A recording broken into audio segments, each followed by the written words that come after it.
di Indonesia. Ini menurut WHO itu kasus bunuh diri itu di Indonesia itu mencapai 1 juta kasus setiap tahunnya. 1 juta, Pak? 1 juta kasus menurut WHO ya di Indonesia. Psikolog itu juga bukan orang yang akan menyelesaikan masalahmu, tapi mencoba membantu dengan keilmuannya untuk menyelesaikan masalahnya.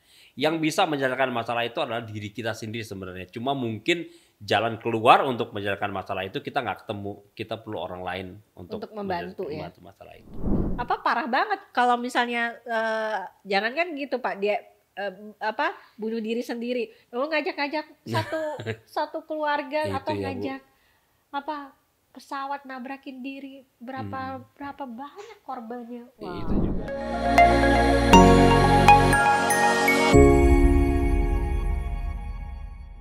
Hai sahabat Das, selamat datang di podcast Das Diaries bersama saya Dini Anjungsari. Nonton podcast ini sampai habis, like, komen, dan subscribe YouTube channel kita supaya kalian bisa update terus episode-episode terbaru kita. Halo Pak Yan, selamat datang. Halo Bu Dini, ketemu lagi kita ya. Ketemu lagi kita. Jangan bosan-bosan ya Pak. Enggak, seneng kok, asik ngobrol. Nah, Pak Yan ini seorang psikolog yang memang sudah ekspertis di masalah kesehatan mental. Biasa menangani orang-orang sakit jiwa ya Pak ya. Nyaris sakit jiwa. Ya, Pak Yan berkantor di mana Pak Yan sekarang? Saya masih di Humanica Consulting di Bintaro. Bintaro ya. Bintaro. Ya, jadi silahkan kalau mau ada konsultasi sama Pak Yan bisa. Pak Yan, nah ini kita hari ini mau ngebahas tentang masalah yang agak sedikit bikin merinding nih Pak sebenarnya Pak. Masalah bunuh diri. Ekstrim ya. Gitu, wah. Nah ini karena ini menjadi fenomena ya sering kejadian ini belakangan ini sering terjadi Pak Yan, baik itu dari kalangan remaja, dari orang tua gitu ya. Jadi ini kayaknya bunuh diri ini sudah nggak melihat lagi usia ya gitu ya. Nah ini kan sesuatu hal yang kita sangat khawatirkan gitu. Ya. Di kampus mahasiswa bunuh diri Pak. Gitu itu kejadiannya juga. Bukan cuma orang dewasa ya. Bukan cuma orang dewasa, satu keluarga bunuh diri. Oh iya. Nah itu juga dan yang tadi Pak Yan bilang sekte itu juga. Iya. Jadi ini yang sebenarnya ada apa sih sebenarnya Pak di masyarakat kita ini? Kenapa ini kok nggak baik-baik aja gitu? Jadi sebenarnya kalau bunuh diri ini sebenarnya masuknya kemana nih Pak ranahnya Pak? Gini, jadi memang ya kasus ini bukan bunuh dirinya sih Bu Dini, tapi dibalik itu semua yang harus sebenarnya kita cermati dan waspadai. Saya mencatat ya Bu. Jadi ada kasus bunuh diri di ini nggak apa-apa ya kita ngomong bunuh diri gitu ya di Indonesia. Ini menurut WHO itu kasus bunuh diri itu di Indonesia itu mencapai 1 juta kasus setiap tahunnya. 1 juta Pak? 1 juta kasus menurut WHO ya di Indonesia. Jadi itu kalau bisa dibilang 2 orang per 100.000 penduduk. Iya. Itu besar. Waduh, sangat besar. Dan kelompok umur terbanyak itu bisa nambah nggak? Menurut WHO itu berkisar di antara 15 sampai 29 tahun. Ya ampun, itu anak-anak Pak. Remaja kan, remaja awal sampai dewasa awal. Dewasa awal ya. Ya dewasa lah. Dewasa awal ya gitu. 15 sampai 29 tahun. Itu yang terbanyak gitu. Saya waktu membaca ini agak merinding juga dan ya Allah serius ini gitu loh. Betul. Akhirnya dari situ saya cari tahu ada apa sih nih? Iya. Apa sih yang menjadi triggernya gitu. Ya, saya sempat ngobrol dengan beberapa teman sesama psikolog juga, sesama psikolog klinis. Yang dia tekankan itu pertama adalah gangguan kejiwaan. Gangguan kejiwaan. Ya, trigger dari kasus ini. Kemudian gangguan mood. Yang tadi Bu Nini cerita, mood yang tiba-tiba berubah. Tiba-tiba berubah. Iya. Kemudian gangguan kecemasan. Gangguan kecemasan. Kecemasan yang berujung ke depresi. Ke depresi. Penyalahgunaan obat terlarang. Narkoba. Salah satunya itu. Ya, itu memicu ke arah gangguan mental juga kan akhirnya. Kemudian problem perilaku. Perilaku juga begitu. Perilaku ini luas ya Bu Dini. Perilaku keseharian kita. Kadang-kadang kita tidak menerima, tidak menerima diri kita. Kita ingin menjadi orang lain. Kita ingin dipandang sebagai orang lain. Nah, itu awalnya pencetus depresi. Kalau tidak diterima, dia menjadi kecemasan, menjadi depresi, akhir-akhirnya bundir. Tadi saya agak ngeri loh ngomongin bunuh diri sebenarnya. Tapi memang begitu. Nah, waktu saya baca juga di 15 tahun itu, kenapa ada anak-anak yang begitu usia seperti itu kan usia remaja. Usia remaja itu usia yang genting. Iya. Di fase kehidupan untuk mencari jati diri siapa saya ini. Menemukan who am I-nya. Iya. Kalau dia tidak menemukan itu menjadi kecemasan sendiri. Menjadi kecemasan yang akhirnya berujung ke depresi, yang akhirnya ke arah sana. Ke arah bunuh diri. Iya, kalau tidak ada teman atau seseorang yang bisa diajak untuk ngobrol atau diskusi. Jadi ini serius Bu Dini. Wow. Usia remaja Bu. Remaja, ngeri 15 Bu. tahun. Ngeri. Saya baca aja tuh sampai yang saya menangis loh sebenarnya waktu itu. Saya pikir aduh umur-umur segini kan umur-umur sekolah. Iya. Umur sekolah SMP SMA Bu. Jadi ini sebenarnya semua berhubungan dengan masalah kesehatan mental ya. Ujung-ujungnya balik lagi begitu ya Pak ya. Kesehatan mental yang tidak tertangani dengan baik. Baik. Dan di usia 15 tahun ini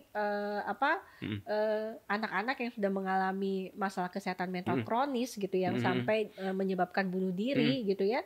Dan ini biasanya pemicunya apa nih Pak? Trauma kah atau ada semacam trauma psikis atau? Ya, sampai saya waktu itu saya baca dan saya tanya gitu sama temen yang kita diskusi waktu itu. Pertama itu tekanan akademis. Termasuk itu tekanan akademis. Ya. Jadi kita sebagai orang tua jangan memaksakan kehendak kita terhadap anak. Kalau anak mau jalurnya mau A, jangan kita paksa ke B. Ikutin aja, tapi kita kasih masukan. Misalnya kita berharap anak kita jadi ya kebanyakan kan sekarang dokter. Pengen deh anaknya jadi dokter gitu kan. Bukan satu kebutuhan tapi keren-kerenan lah biar orang mandang gitu kan. Sementara anaknya nggak mau.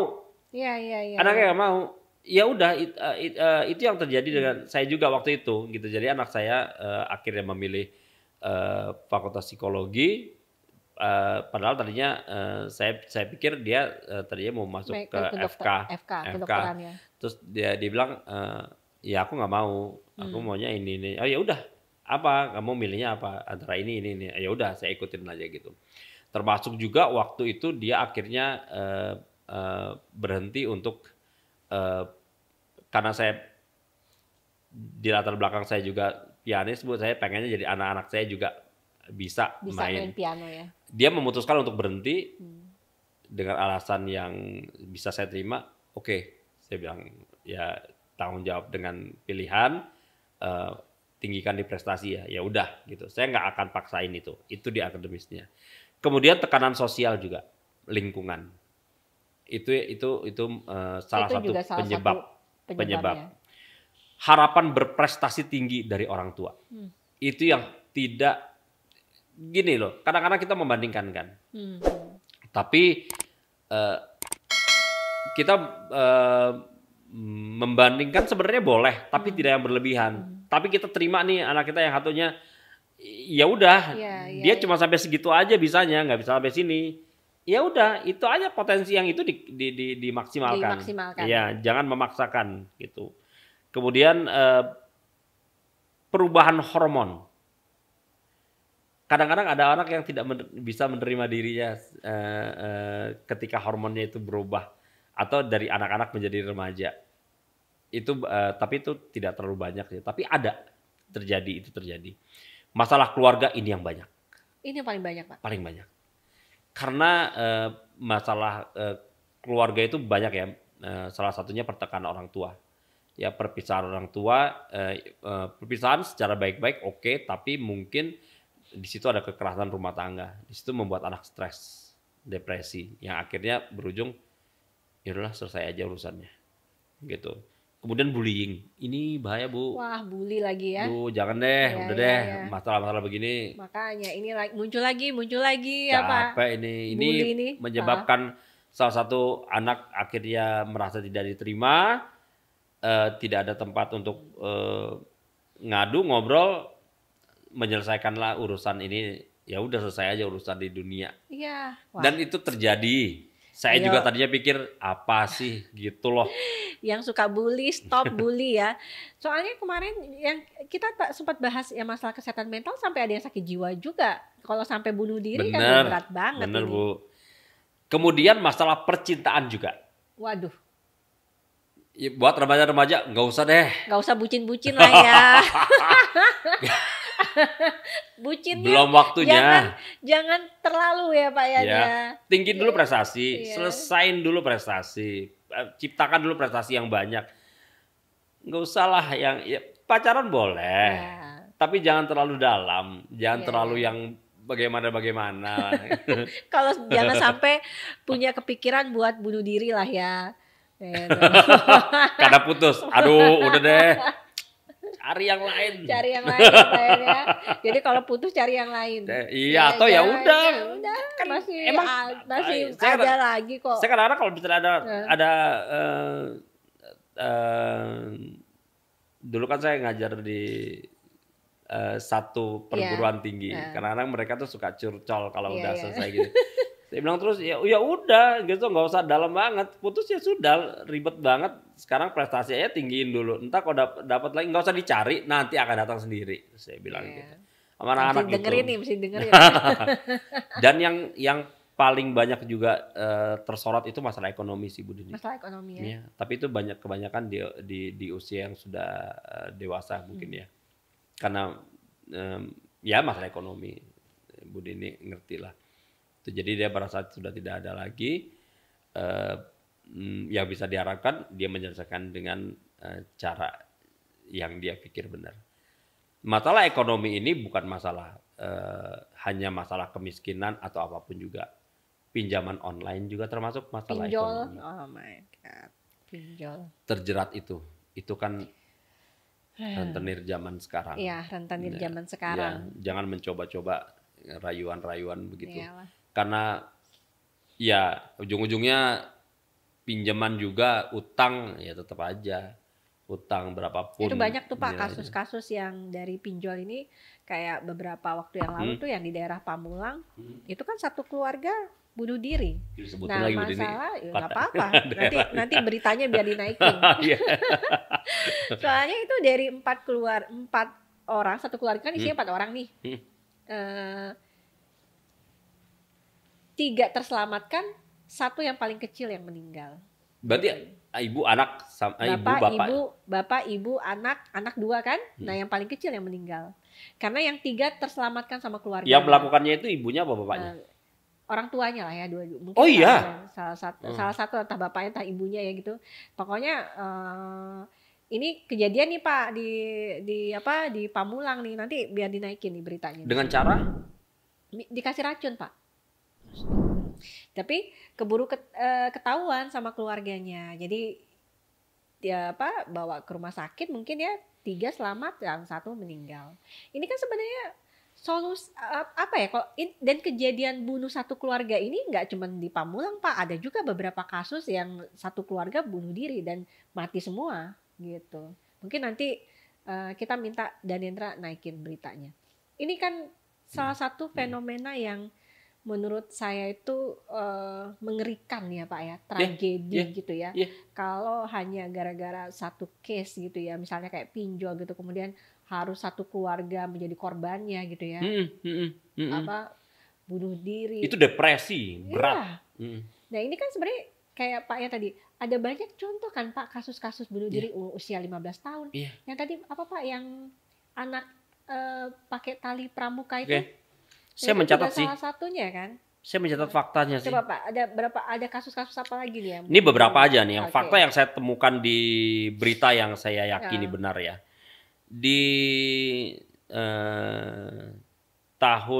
dari tahun 2001 aja. Itu tanggal 1 Juni 2001 itu ada remaja pria 16 tahun. 16 tahun ya? 16 tahun berarti SMP kelas 3 atau SMA kelas 1. Itu loncat dari mall di salah satu mall di satu kota lah. Oke. Itu dari lantai 12. Wow. Ya. Dari lantai 12 Pak? Ya, itu sampai sekarang belum diketahui penyebabnya. Kemudian tapi pasti depresi lah ya itu ya. Iyalah udah begitu Bu. Kemudian tanggal 30 September tahun 2022 itu remaja perempuan itu ditemukan tergantung di rumahnya usia 19 tahun. 19 tahun. 19 tahun. Katanya dia mengidap penyakit kronis yang sudah lama. Dia sudah nggak tahan. Kemudian ada juga tahun 2023 itu remaja laki-laki umur 20 tahun, remaja akhir, itu gantung diri karena ditinggal pacar menikah. Wah ampun. Kayak nggak ada perempuan ya lain. Iya, aduh, cewek banyak ya. Aduh, itu kan. Aduh, itu bukan jodohmu. Jangan, udah Allah udah bilang, Tuhan udah bilang, bukan itu, ada yang lebih baik lagi. Ada. Iya, jadi sabar. bunuh diri. Ada, nggak usah. Kemudian tahun 2023 ada remaja 17 tahun gantung diri di kamar mandi rumahnya yang Ibu Dini bilang tadi pakai tali rafia. Ya ampun. Itu diduga ada masalah pribadi tapi tidak diungkap oleh keluarga. Remaja 15 tahun tahun 2023 di apartemen.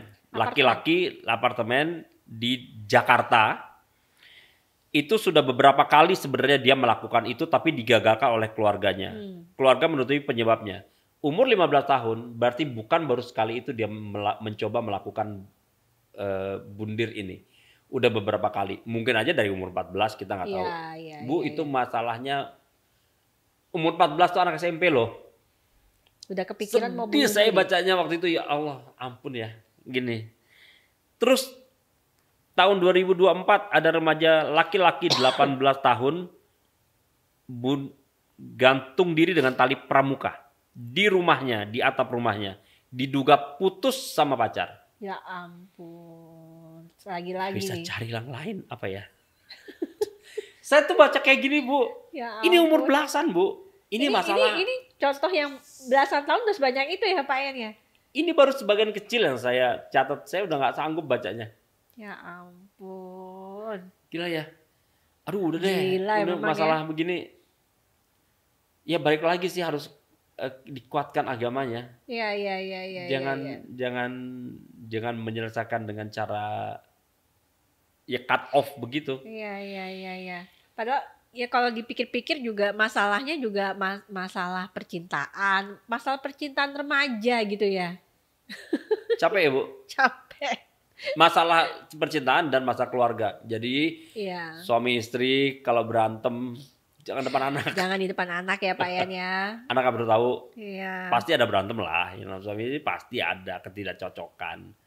Ya cuma janganlah di depan, jangan diungkapkan. Jangan berkeluh kesah sama anak. Nah, itu dia. Jangan menjelek-jelekan. Anak tuh kadang-kadang juga belum waktunya untuk menerima sebanyak itu gitu ya. Problema orang tua, benar nggak sih Pak Yan? Iya kan? Kalau misalnya pun ada hal, ibu nggak boleh ngejelekin bapaknya depan anak, bapak juga nggak boleh menjelekkan ibunya depan anak. Gimana pun juga ya itu anak mereka. Jangan, biarpun memang mungkin bapaknya atau ibunya punya masalah yang tidak baik, nggak usah dijelekin depan anak. Anak nggak perlu tahu. Anak nggak perlu tahu ya Pak. Karena itu bisa jadi trauma sendiri untuk anak. Betul, Bu. Duh, saya sedih tuh kalau bahas itu. Kadang-kadang mungkin pemikirannya sederhananya gini, anak itu dia punya beban prioritas tugasnya kan misalnya sekolah segala macam gitu ya Pak ya. Tapi kalau sudah dimasukin unsur lain gitu ya, beban yang lain gitu, rumah tangga, orang tua gitu, kan dia belum saatnya gitu untuk menerima sebanyak itu gitu. Dan kadang-kadang anak itu sekolah aja kok udah pendidikannya dulu. Sekolah aja udah berat ya Pak ya. Kalau sekarang ya Bu. Jadi sekolah aja tugas udah banyak nih. Jadi ya. Zamannya saya masih sekolah Pak, jam 12 udah pulang. Pak ya ngerasain gak sih dulu? Iya. Ya kan kita sampai jam 12 Pak dulu sekolah. Jumat lebih cepat. Jam 11 ya kita udah pulang ya. Iya. Ya. Tapi kalau sekarang kan jam 3 jam. Tapi dulu Sabtu masuk Bu. Oh iya, Sabtu masuk ya. Kita sekarang libur ya hari Sabtu ya. Oh iya. Gitu. Ketahuan ya angkatannya? Hah? Ketahuan angkatannya. Gak apa-apa lah. Kita menikmati apa namanya. Belum ada gadget. Nah, kita zaman kita tuh transisi tuh kita rasain banget tuh. Iya. Iya, banget. Telepon umum. Pak Yan, gejalanya apa nih Pak? Percobaan bunuh diri ini. Maksudnya gejala itu apa? Gejalanya misalnya kayak apa sih gerak-gerik yang biasanya dilakukan. Ini sebenarnya mungkin masyarakat atau sahabat Des yang nonton podcast ini bisa tahu nih kalau ada keluarga atau teman sahabat atau mungkin diri sendiri gitu ya. Itu punya gejala-gejala gerak-gerik seperti apa? Kan ada tuh Pak yang wah ini kayaknya harus dikhawatirin nih gitu. Ya, jadi bunuh diri itu dianggap sebagai jalan akhir untuk menyelesaikan masalahnya. Masalahnya itu yang harus kita cari tahu. Anak ini atau orang ini pasti sudah mengalami depresi dulu. Ciri-ciri depresinya aja. Pertamanya itu dia mengurung diri, menjauhkan diri daripada lingkungan. Menarik diri dari lingkungan. Menarik diri. Kemudian sering merasa gelisah, cemas, kecemasan yang berlebihan, insomnia, susah tidur. Ya, dan termasuk yang tidak mau makan, tidak nafsu makan atau apapun. Depresi berat. Ciri-ciri depresi itu kan itu salah satunya begitu. Itu yang memicu dia akhirnya untuk melakukan bunuh diri. Ya, kadang-kadang dia berhalusinasi sih mendengar suara-suara itu. Tapi itu udah kelainan mental sih, udah kelainan kejiwaan sih kalau udah ke arah situ. Cuma kalau yang perlu kita tahu Bu, melakukan bunuh diri ini tidak semudah yang kita bayangkan. Ada nggak Pak misalnya kayak kita harus waspada nggak sih dengan orang yang memang gampang ngomong, aduh gue menyesal deh lahir di dunia ini, nah kayak gitu. Kan kadang-kadang kita ketemu orang nih ya, tiba-tiba dia ngomongnya, gue udah gak mau hidup lagi nih gitu. Itu penerimaan diri. Itu kan sebenarnya gejala mau bunuh diri nggak sih Pak? Sebenarnya bukan gejala, tapi kalau gerak-gerik gitu enggak? Itu bukan Bu, jangan ke sana. Tapi kalau misalnya dia mengulangi itu terus, bukan tidak mungkin. Tapi bukan semuanya. Paling tidak kan diwaspadai nggak sih Pak? Iya juga. Misalnya kayak ada yang curhat. Ya makanya kalau dia terus-terusan mengatakan itu bisa jadi ke arah sana gitu loh. Jadi kalau misalnya takutnya kita kan alhamdulillah gue mati aja mendingan. Kadang-kadang kan cuma bercanda gimana gitu. Tapi kalau dia mengulang-ulang itu terus, kita sering mendengar itu, nah itu memang patut diwaspadai sih. Ya paling tidak diwaspadai dan dibantu gitu. Kalau misalnya kayak kita dengar temen yang memang dia curhat sampai masalah gue udah berat banget nih, kayaknya gue udah gak ada keinginan hidup lagi, atau gue udah gue udah lelah nih gitu. Dan misalnya kayak gitu tuh jangan dianggap sepele sebetulnya ya Pak Yan ya. Dia harus dibantu. Kadang-kadang kan cemen amat sih lu gitu. Nah kan kadang-kadang kita nggak sengaja ngomong itu gitu dan menganggapnya sesuatu hal yang nggak serius lah gitu. Kadang-kadang hal yang kita anggap remeh belum tentu remeh buat dia. Betul Pak. Jadi jangan pasang sepatu kita ke kaki Iya, orang iya, iya, iya. lain gitu. Jadi karena belum tentu sama size-nya ya, Benar, belum tentu juga benar. masalah Penerimaan diri, penerimaan ya, diri itu sama kayak betul. kita gitu. Nah ini kan sebenarnya ini masalah bunuh diri ini ya Pak. Nah gejalanya apa lagi Pak? Misalnya kayak ada Pak waktu itu bikin surat wasiat ada loh Pak. Iya, Jadi kalau ada ya bikin surat wasiat jangan dianggap lucu-lucu gitu ya. Oh ini hati-hati nih gitu. iya juga, tapi ya itu ya benar loh, Bu. Bukan surat wasiat sih, Bu.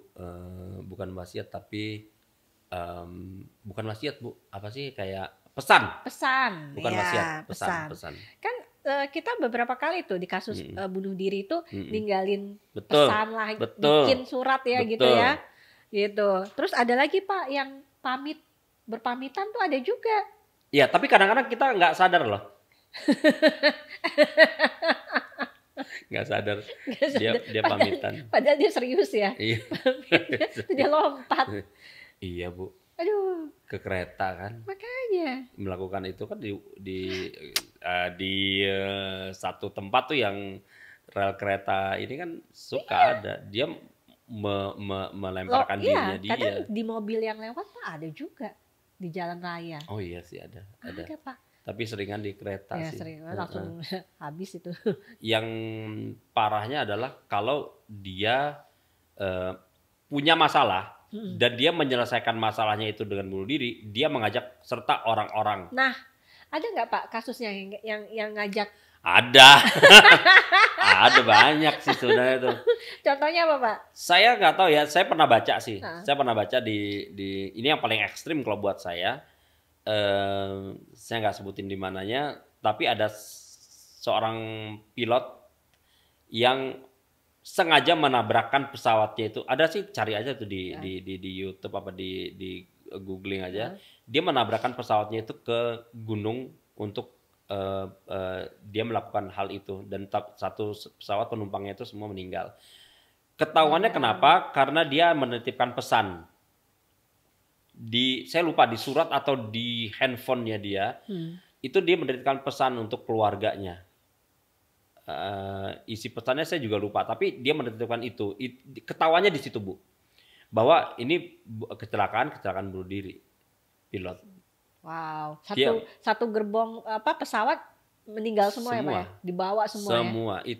Itu kan yang, dan yang tadi Bu Nini bilang orang tua punya masalah, anaknya ikut ke bawah. Iya, yang pinjol itu ya, yang empat orang. Iya.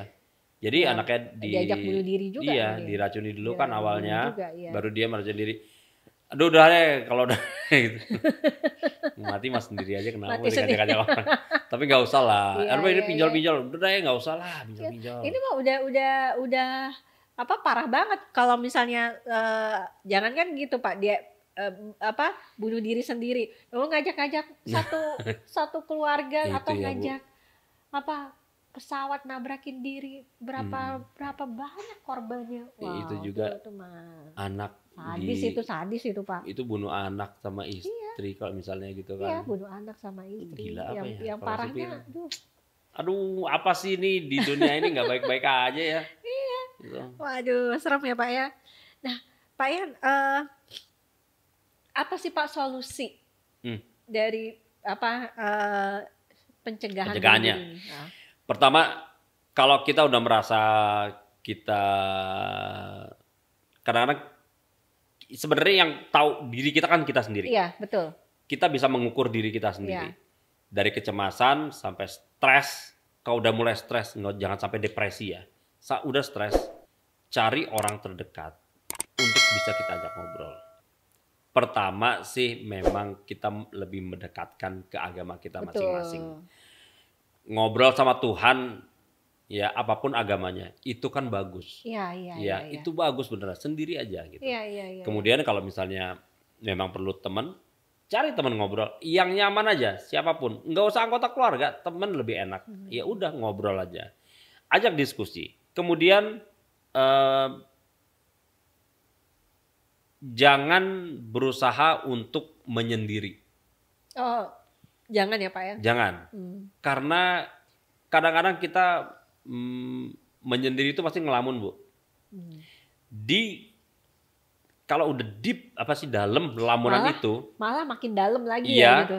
Itu kadang-kadang kita mendengar hal-hal yang kita anggap ada orang yang berbicara sama kita.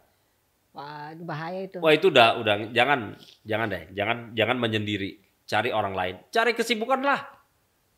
Cari kesibukan yang positif ya. Iya. Pokoknya atau yang tidak ada hubungannya dengan pekerjaan kita. Apapun aja udah.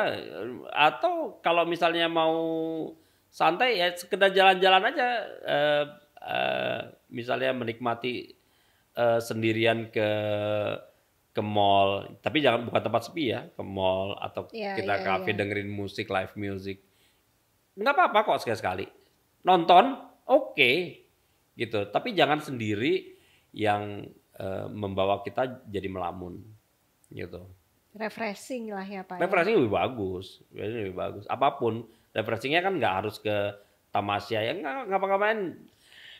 Misalnya waktu itu saya pernah ada nyaranin teman, saya cuma bilang sama dia, lo ke Lebak Bulus naik MRT sampai HI, lo jalan-jalan ke mana ke mall ini Plaza Indonesia, window shopping aja, habis itu lo makan, lo balik lagi. Dia melakukan itu, dia bilang gini, enak ya ternyata ya, emang enak, saya bilang gitu. Enak kan lo sendiri gitu kan, menikmati lo sendiri gitu, ngelihat orang-orang yang lo nggak kenal, saya bilang gitu, nggak kenal, lo mau ngapain aja, explore lo sendiri, lo mau makan apa aja, lo nggak usah mikir. Nggak usah yang mahal-mahal, nggak usah shopping, window shopping aja, lihat kanan kiri. Makan juga kalau nggak perlu di mall ya di pinggiran itu juga nggak apa-apa, nikmatin aja sendiri yang lo punya itu, saya bilang gitu. Benar, itu enak kok. Waktu itu dia stres dari kerjaannya, itu jalan-jalan aja udah, saya bilang. Atau olahraga pagi di satu tempat. Saya saran juga, bukan saran ya, saya punya satu ide juga situ dulu, pernah saya ajak anak-anak juga.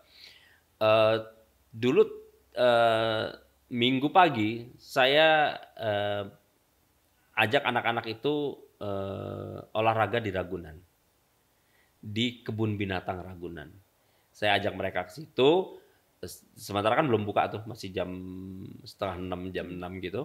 Kita jalan pagi di situ, naik sepeda di situ, sambil ngeliat-liat binatang. Kan orang-orang ngeliatin binatang ya aneh banget. Enggak aneh, itu enak. Jadi masuk ke dalam pakai sepeda? Iya. Di dalam Ragunan? Iya.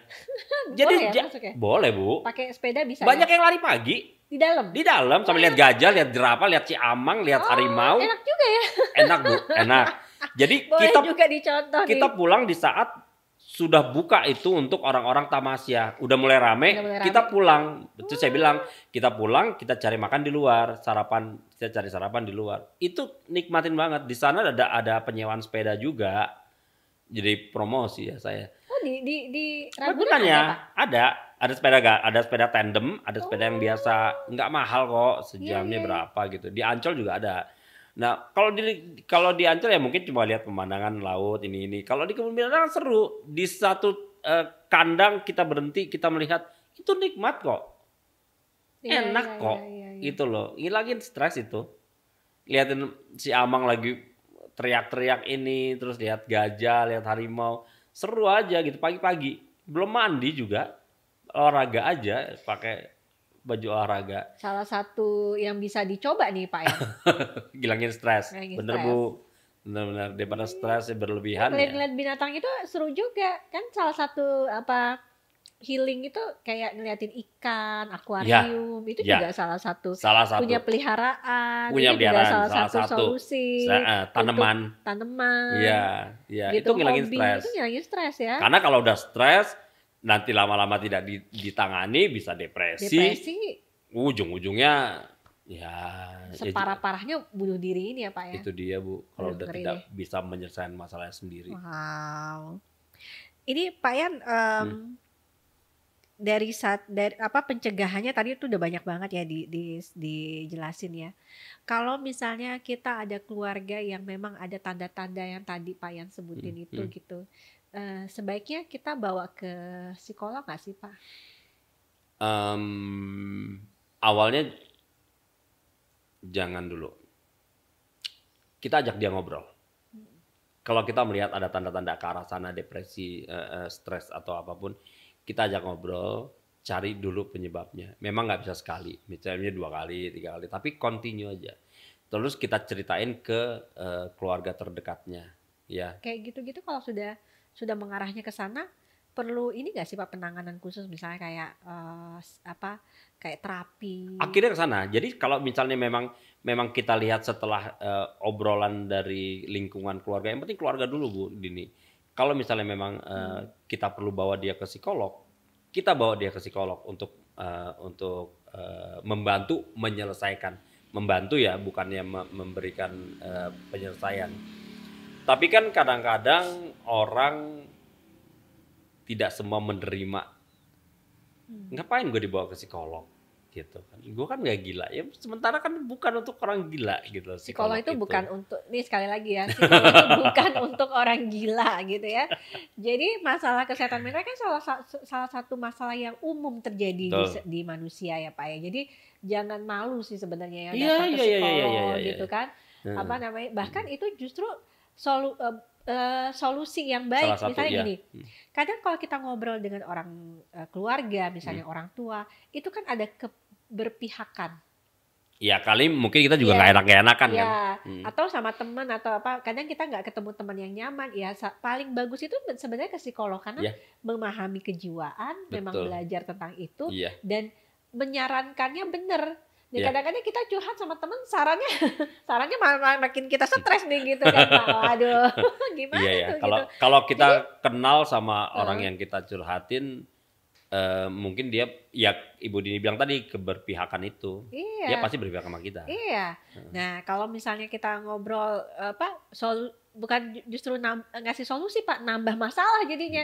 Mungkin sebenarnya memang paling tepat ke kadang-kadang masalah itu terjadi di diri kita loh Bu, bukan orang lain, tapi kita menyalahkan orang lain. Setelah dikorek-korek, sebenarnya lo nih yang harus berubah. Yang penting kita terima diri kita dulu. Kadang-kadang itu Pak, pertama kan salah satunya itu adalah kita menyadari nggak sih, menerima nggak sih, kan gitu ya. Kalau udah ada kesadaran bahwa oh iya gue memang masalah di gue nih gitu kan. Nah itu dulu sih sebenarnya. Kalau enggak memang susah gitu. Betul. Susah. Denial gitu. Jadi memang kalau misalnya sarannya Pak Yan sendiri gitu, mungkin ya. Saya kadang-kadang suka khawatirnya nih kalau kita salah curhat atau salah, apalagi kalau sudah depresi berat ya, salah bicara ke, nah itu salah orang apa sih? Salah bicara sama orang. Salah bicara sama orang, takutnya itu malah justru makin memperburuk keadaan gitu Pak. Kalau di luar negeri kan umum ya, kita ngomong sama psikolog gitu kan. Ada apa? Sebenarnya gitu. Di Indonesia juga sudah mulai ke arah sana. Saya senang loh. Kayak kemarin teman saya curhat juga tentang anaknya, perlu nggak ya gue bawa ke psikolog? Saya senang bilang, ya coba deh kita tanganin dulu dari lo-nya dulu. Kalau perlu ya nggak apa-apa, silakan. Itu bukan hal yang tabu. Bukan hal yang tabu. Jangan menganggap ini ada masalah. Justru sebelum ada masalah. Sebelum ada masalah kita tangani dulu. Kalau udah ada masalah itu lebih berat lagi. Lebih baik mencegah ya Pak ya, daripada kita. Kalau sudah berat kita mengobati itu lebih berat lagi, lebih susah lagi gitu penanganannya. Jangan berpikir bahwa psikolog itu bukan nanganin orang gila. Psikolog itu menangani orang yang belum gila. Enggak. Cuma mencoba membantu menyelesaikan masalah. Sebenarnya yang bisa menyelesaikan masalah kan diri kita sendiri. Kita mungkin jalannya, kita taunya cuma jalan yang ini, nggak bisa nih, ada jalan tol loh, ini jalan tol nih, jalannya begini nih, kiri kanannya kan lo nggak ngerti. Nah kita coba bantu itu, jangan berpikir negatif lah tentang psikolog. Nah ini dukungan udah banyak nih, cari dukungan kalau misalnya mengalami depresi berat sampai ada keinginan bunuh diri. Buat yang nonton nih Pak Yan, apa yang Pak Yan bisa saranin? Ya itu tadi, carilah orang terdekat yang kita percaya.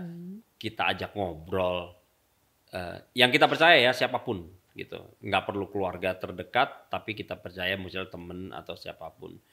Kalau udah sampai ke arah kita merasa belum bisa juga solusi itu terpenuhi, coba datangi psikolog. Nggak masalah kok. Iya. Nah, psikolog itu juga bukan orang yang akan menyelesaikan masalahmu, tapi mencoba membantu dengan keilmuannya untuk menyelesaikan masalahnya. Yang bisa menyelesaikan masalah itu adalah diri kita sendiri sebenarnya. Cuma mungkin jalan keluar untuk menyelesaikan masalah itu kita nggak ketemu. Kita perlu orang lain untuk membantu masalah itu. Ya, terutama tetap jaga iman masing-masing. Jaga iman. Betul sih Bu Dini itu. Balik lagi ke situ Balik lagi ke situ sebenarnya. Wow. Luar biasa ini. Buat yang nonton nih bermanfaat banget loh. Jadi jangan meremehkan masalah kesehatan mental. Karena ini pengaruhnya bisa kemana-mana. Bahkan bisa berakibat bunuh diri. Betul. Nah ini yang paling fatal ya gitu. Yang paling ringan tahu nggak apa? Migrain.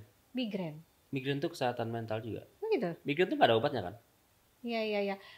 Obat minum obatnya obat ini aja. Peringan sakit kepala. Dan itu diatur lagi. Kenapa dalam migrain pasti ada faktor psikologis yang dia pikirkan. Waduh, atau terjadi secara nggak sadar juga. Ini kalau dilihat-lihat hampir banyak banget yang kena kesehatan mental nih Pak. Iya, banyak Bu. Migrain itu nggak ada. Coba aja ini ada nggak obatnya? Nggak ada. Ya itu meringankan aja obat-obat paracetamol itu meringankan. Tapi ntar datang lagi kenapa? Mah itu juga nggak ada obatnya. Mah itu ya kalau mah yang biasa gitu, mah gue kambuh nih segala macam. Iya. Psikologi juga itu. Itu sama kayak yang saya ceritain tadi tuh, Tari kan bilang dibawa bolak-balik sama istrinya. Oh iya. Iya, kan katanya sesak napas, dicek nggak ada. Psikosomatis. Jadi nggak ada sakitnya. Mah itu juga begitu. Kadang nggak semua mah ya, tapi kebanyakan itu terjadi karena pikiran alam bawah sadar.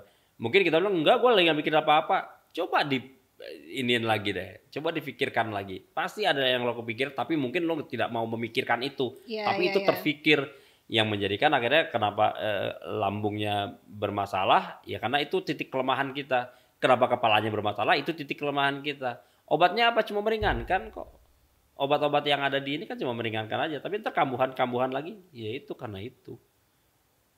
Kalau di psikologi dipercaya seperti itu. Iya. Apalagi kalau udah ke dokter emang nggak ada apa-apa gitu ya. Itu yang bahaya Bu. Kan ada juga tuh yang dokter bolak-balik aja ini. Iya, dokternya bilang nggak ada, sehat-sehat aja. Sehat kok, nggak ada masalah apa-apa gitu. Nah itu harus arahnya udah ke kesehatan mental itu ya Pak Ian ya. Iya sih, bener kok Bu, bener. Kesehatan mental ringan. Tapi kalau didiemin ya bisa jadi parah ya. Iya. Jadi ini mungkin buat sahabat DAS masyarakat yang dengar podcast ini jadi bisa paham nih gejala-gejalanya apa, ciri-cirinya apa gitu ya. Orang-orang yang mau sampai mau bunuh diri itu ya sudah berarti depresinya sudah berat dan jangan dianggap enteng kalau ada teman atau keluarga yang curhat. Betul. Mau bunuh diri dan lain sebagainya, mengakhiri hidupnya gitu. Aduh. Iya. Dibantu ya Pak Ian ya. Kalau udah bilang aduh gue stres nih, cari tahu dulu nih kenapa, jangan apaan sih lo stres, jangan gitu. Pas ada juga yang udah cerita, alah gitu aja gitu. Iya jangan. Masalah gitu kita sama dia beda. Udah gitu dibandingin lagi sama kita, gue juga lebih parah dari lu gitu. Aduh. Ya, jangan ya Pak Ian ya. Gitu ya. Jadi dibantu temannya. Ya. Dibantu keluarganya. Betul. Terima kasih banyak Pak Ian sharingnya hari ini, luar biasa banget. Nah buat sahabat DAS, masyarakat yang nonton podcast ini inget ya gitu. Jadi kalau sudah ada masalah kesehatan mental, apalagi sudah menjurus dengan bunuh diri, keinginan untuk bunuh diri, jangan dianggap enteng. Apa Pak Ian pesannya? Segera cari teman terdekat untuk bisa diajak ngobrol. Cari bantuan, betul. Oke, terima kasih sudah menonton podcast ini. Sampai ketemu di episode berikutnya. Bye.